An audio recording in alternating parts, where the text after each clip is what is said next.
Rust like that don't belong on a main road. That's the first thing they said about him. Not a greeting, not a warning, just a judgment, tossed like a beer can onto the gravel. They didn't ask where he came from, didn't care where he was headed. Just an old man in a sun-scorched flatbed, and to them that was enough. They didn't see the hands. Those hands had carried men out of jungle mud and freezing gulches, had rebuilt rotor assemblies under fire. In his jacket pocket, a soft leather notebook, names etched in small block letters, some with stars beside them, some crossed out gently like whispered farewells. But he didn't need them to see. So when they pulled him out of the truck, when they sat him down on the gravel shoulder like someone they'd already judged, he didn't resist, didn't complain. He just waited, silent, still, until the wind shifted, until a black SUV turned onto Willow Bend Road, until a figure stepped out and the air turned heavy. And by the time they realized what they'd done, it was already too late. They mocked a black veteran, then a four-star general taught them respect. The 1967 Granger flatbed clattered up the incline with the stubborn loyalty of something older than memory. Raymond Cole sat tall behind the wheel, his posture straight despite the springs squeaking beneath him. The sun was low behind the Kingsford Ridge, and the truck's shadow stretched long over Willow Bend Road. The side mirrors rattled. The windshield bore a tiny crack, spider-webbed in the corner, but clean enough to see through. Ray's cap, a faded navy with the emblem of the 147th Tactical Recovery Group, sat firm on his head. He wore it like others wore medals, quietly without demand. His flannel sleeves were rolled up just below the elbows, exposing sun-darkened skin and forearms marked with stories no one ever asked him to tell. In the back of the truck, a small load of lumber and aluminum rails tapped together on every bump. He had a job to finish, reinforce a ramp for Mrs. Dorsey's front porch. She never asked. Ray just showed up like always. Then the lights came, flashing, red, blue. He spotted them in the rear view, swaying like sirens from another war. He slowed, signaled, pulled off with the grace of someone used to being stopped for reasons that were never quite clear. Two doors slammed. Boots hit gravel. One set heavy with assumption, the other a little unsure. Ray didn't look back. He didn't need to. No plates, no stickers. What is this, a farm vehicle from the 60s? Officer Brett Wilcox smirked, circling the truck like a wolf sizing up a tired deer. Officer Jason Bell followed quietly, gaze flicking between clipboard and frame. Wilcox leaned toward the window. You got ID, old-timer? Ray nodded once. Been mine since '67. They took the card without interest. Didn't glance twice at the name. Didn't hear the weight behind the silence. Let's step out, Wilcox said flatly, opening the door before Ray had finished blinking. Ray moved with calm precision. No sudden gestures. No sharp turns. Not because he was scared, because he knew better. They patted the side of the flatbed. Moonshine back here? Wilcox joked. Ray didn't answer. His silence wasn't confusion, it was training. Survival. The kind that knew when to disappear inside stillness. They didn't notice the patch in the undercarriage from a firefight near Mosul. Didn't see the panel welded by hand after a landslide in Guatemala. Didn't see the man. Only the rust. And Ray just let them not see. Ray stepped out of the truck slowly, as instructed, his boots pressing into the gravel with a steady rhythm. His movements were deliberate, not out of hesitation but instinct. When you've moved through jungle fog and desert wind with live rounds overhead, your body learns to flow, not flinch. He kept his hands where they could see them, thumbs open. His shoulders stayed square. Officer Wilcox gave him a half-smile that wasn't friendly. Turn around. Hands behind your back. Just routine. Before Ray could fully respond, a plastic zip tie snapped around his wrists. It wasn't painful, but it wasn't meant to be comfortable either. Bell lingered a step behind, shifting his weight. We could just check the truck first, he offered, his voice soft. Wilcox didn't even glance at him. Protocol's protocol. The zip tie clicked a second time, tighter. Wilcox circled the Granger like he was inspecting livestock at an auction. Rust's holding it together better than duct tape, he muttered. dragging his fingers along the bed's chipped green paint. He tapped the tailgate, then kicked a tire. Guess we know where the noise complaints are coming from. Belle opened the passenger door. Inside, neat, clean, a pair of well-folded gloves, a granola bar, a crumpled road atlas from the 90s. In the glove compartment, laminated certificate, bronze star. Next to it, a photograph. A unit lined up in full winter gear, boots frozen into the mud. Check this, Belle said quietly. Wilcox peeked in and snorted. Probably printed that off Google. People fake this kind of stuff all the time. Makes them feel important. Ray said nothing. His eyes rested on the field across the road, where golden grass bent with the wind. He didn't need them to believe. He just needed them to finish. Without warning, Wilcox reached into Ray's chest pocket and pulled out the small leather notebook. He flipped it open. Names, one per line. Tight handwriting. Some underlined. Others crossed out. Stars beside a few. Code names? He asked mockingly. You some kind of sleeper agent? Belle leaned over, brow furrowed. Looks like a list of... Don't matter what it looks like. Wilcox cut in. Could be anything. People get creative. Ray met his gaze for the first time. They were men I served with. Wilcox didn't blink. He tossed the notebook onto the truck bed without care. Skidded toward the edge. Ray stepped forward as far as the ties allowed, caught it just before it fell. He wiped off the dust, thumb brushed the leather gently, then slipped it back into his pocket like it belonged to someone else entirely. Truck's not legal, Wilcox announced, as if reading from a script. No tags, no registration. It's not in the system. Belle held up the laminated permit stuck to the inside windshield, half peeled from sun exposure. Looks like a vintage exemption form. Wilcox waved it off. Could be fake, or expired. I've seen better forgery jobs on cereal boxes. He gestured to the curb. Let's move him. They made Ray sit, his back to traffic, shoulders curved against the afternoon heat. The zip tie dug deeper now, subtle but constant. A dry wind passed through, but Ray didn't move. Across the road, someone from Valley Spur Gas stepped out, paused, and squinted. Belle looked around. People are recording, he muttered. Let 'em, Wilcox replied. We're clean. Ray just stared straight ahead. One car slowed, then another.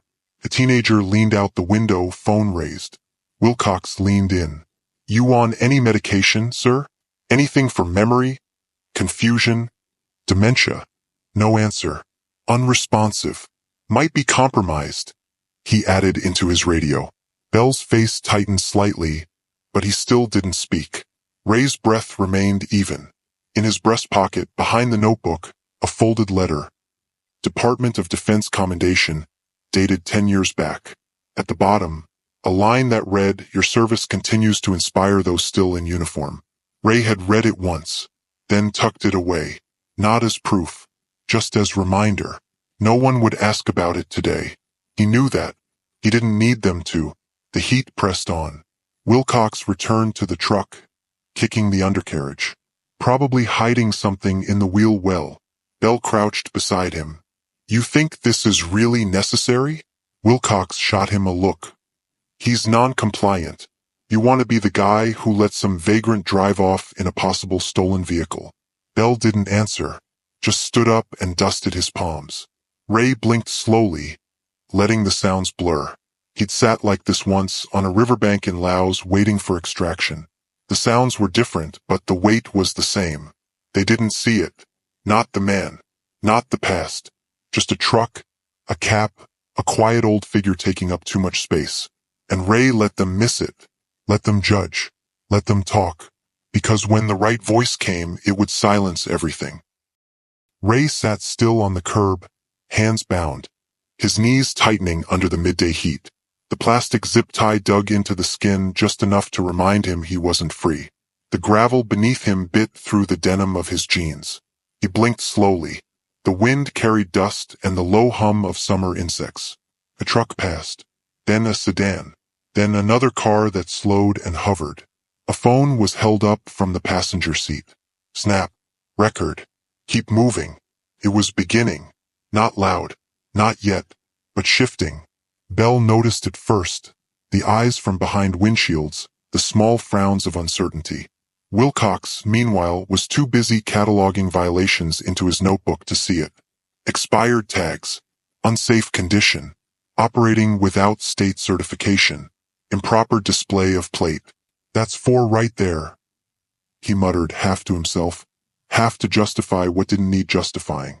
Across the street, just outside Valley Spur Gas and Supply, a man in a grease-stained apron stepped out to dump the trash. He stopped mid-step, squinting across the road. It took him a moment. Gray hair, slumped shoulders, sun in his eyes. But then recognition hit. The old man sitting on the curb. That cap. That posture. That damn truck. His name was Mike Rivers. Former infantry. Retired at 60. He'd seen Ray only a handful of times at VFW meetings, always quiet, always the guy who didn't speak unless asked. But when he did, people shut up and listened. Mike dropped the trash bag, wiped his hands on his apron, and pulled out his phone. He scrolled past the local contacts. Then to one marked simply Phillips, 05. He hesitated, then tapped call. His thumb trembled slightly. Back on the curb, Ray sat unchanged. But his mind drifted. He wasn't thinking about the tickets. He was remembering a mission in the north of Iceland, nightfall in whiteout conditions, compass spinning from magnetic drift. They'd sat for hours in freezing fog until extraction came, because no one panicked, no one moved too soon. That lesson had saved 6 men that night. It would save him now. He's not answering any questions, Wilcox said into the radio. Uncooperative tone. Maybe off his meds or confused. We'll hold until we get a unit to verify. Belle glanced toward Ray, the way someone does when they begin to feel a wrong they can't name. His brows drew together. His jaw shifted, but no words came. Ray didn't return the look. He just breathed slow, steady. Like always, wait for the wind to change. Another car rolled past, slower than the last, then stopped completely. A woman in the passenger seat leaned forward. Isn't that Mr. Cole? The guy who builds ramps? The driver, a teenage boy, shrugged. I dunno. But the mother had already lowered the window and raised her phone. That's the guy who fixed my mom's back steps, she said, to no one in particular. More phones appeared, from parked cars, from storefronts, a ripple of movement. Not enough to shift the world, but enough to suggest it might. Wilcox stood straighter now, noticing eyes. Back it up, folks, he called. This is a police investigation. Keep moving. But nobody moved. Nobody spoke. They just watched. And waited. Inside the gas station, Mike's voice was low, tense. Yes, sir. This is Mike Rivers, from Kingsford. Yeah, Valley Spur. You're not gonna believe who's zip-tied on Willow Bend right now. Yes, sir. The old flatbed. Yes, sir. Raymond Cole. A pause. Still sitting on the curb. No, sir. No ID run yet. They're treating him like a vagrant. Worse, actually. His voice cracked at the last part. The younger one looks like he's not sure. The other one, he's pushing it hard. A long silence on the other end. Then Mike simply said, I'll wait here. He ended the call, stepped out again and stood by the door, arms crossed, eyes locked. He didn't speak. He didn't need to. Something had shifted. More people were gathering now. Quiet. Not protesting. Just present. An elderly couple paused near the curb. A woman in scrubs stepped out from the bakery with flour on her sleeves. A young man walked by with earbuds in, then slowed, turned back, phone half lowered. Their expressions varied. Some confused, some angry, some just wary. But the common thread was stillness. Eyes trained on Ray, on the officers, on the imbalance hanging in the heat like a string waiting to snap. Bell shifted again. His mouth opened like he might say something, then closed just as fast. His knuckles whitened around the clipboard. Ray didn't lift his head, but he heard it, before any of them. A hum low and deep like memory coming up from underground.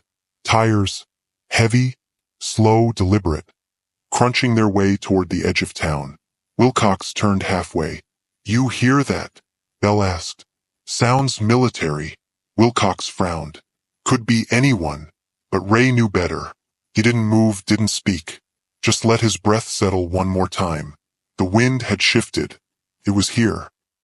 The SUV rolled to a slow, deliberate stop, dark, sleek, silent but weighty. Its matte black finish reflected almost nothing under the Kingsford sun. The government plates caught the light just long enough for the growing crowd to exchange glances. Bell stepped back instinctively. Wilcox didn't move, but his jaw locked. The engine idled with authority. Then the rear door opened with a soft click that sounded louder than anything else on the block. A man stepped out, not rushed, not angry, just present. A tall, lean black man in full dress uniform, for stars gleaming on each shoulder, his cap tucked under one arm. He didn't glance around. His eyes locked directly onto Ray. Which one of you stopped this man? His voice wasn't loud, but every head turned. The question struck sharper than any siren. Wilcox blinked, half a second behind. We were just... He didn't have tags. There's protocol. The man raised a hand. I didn't ask for excuses, officer. Bell's throat tightened. The general turned back to Ray and gave a single nod. Ray, still seated on the curb, lifted his chin in acknowledgement. It wasn't dramatic. It wasn't performative. It was recognition. History. The kind that didn't need a single word to be understood. The general stepped forward. Raymond Cole, Sergeant First Class, 147th Tactical Recovery, Iceland, 83. Saved my whole damn team during training when our beacon died in a snowfield. He didn't panic. He didn't fold. He made it through. So did we. The crowd had thickened. Neighbors, passers-by, store clerks, veterans in civilian clothes. People holding phones but not speaking. Even children had gone quiet. The general's aide appeared behind him, crisp and silent, holding a leather folio embossed with the presidential seal. He didn't speak either, just stood at attention. But in the general's eyes, something flared. For a brief second, beneath the calm command, there was disbelief. Not just at the injustice, but at the personal insult of it. That the man who shaped his code of honor was now zip-tied under roadside dust. As he looked at Ray, he didn't just see a mentor, he saw a mirror. He saw who he might have become had things gone differently. He turned back to the officers. This man has 3 combat tours, 27 confirmed extractions, 40 years of service. His protocols are still taught in special ops schools. And you treated him like a stray dog with a busted truck. Bell's clipboard lowered an inch. A crease formed between his brows, like a thread finally pulled taut. He looked at Ray again, really looked, at the posture, the restraint, the weight, and something shifted inside him, small but irrevocable. He wasn't sure when protocol had become more important than presence, but it had. And now, standing under the gaze of a 4-star general, he realized he'd never questioned it until now. The general faced Ray. Permission to help you up, Sergeant. Ray, with a quiet breath, replied, Permission granted. The aide stepped forward, but Ray waved him off. He pushed himself up slowly, the gravel whispering beneath his boots. His knees crackled, his lower back tensed, but he rose on his own. He didn't wince, didn't groan. His silhouette stretched long on the pavement, as if history itself stood up with him. The general placed a steadying hand on his shoulder, not to help, but to salute. You built the playbook that saved me. You walked me out of my first mistake. I owe you every stripe I wear. Ray met his eyes. Then wear them right. He turned to the officers. Don't apologize to me. Apologize to the next man you think is just rust and wrinkles. From the crowd came voices. He built the ramp at my brother's place. Didn't even knock. He patched our roof after the storm. Left before we could say thank you. He fixed my mother's fence while she was still in the hospital.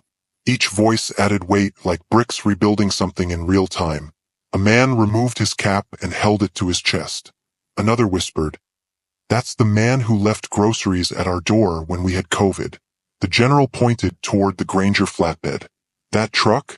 hauled medical kits through 4 feet of water after Hurricane Beryl. No press, no escort, just Ray. He let that sit. And today, he gets 4 tickets for doing what he's done every week for years, serve. Wilcox stepped forward, voice thin. Sir, we followed. Stop.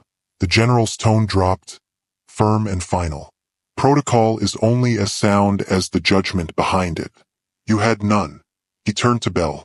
You felt it, didn't you? Bell nodded once, slow but solid. The general handed him the folio. That's his unclassified record. Read it before your shift ends. Then decide what kind of officer you want to be. Bell took it with both hands. Wilcox didn't move.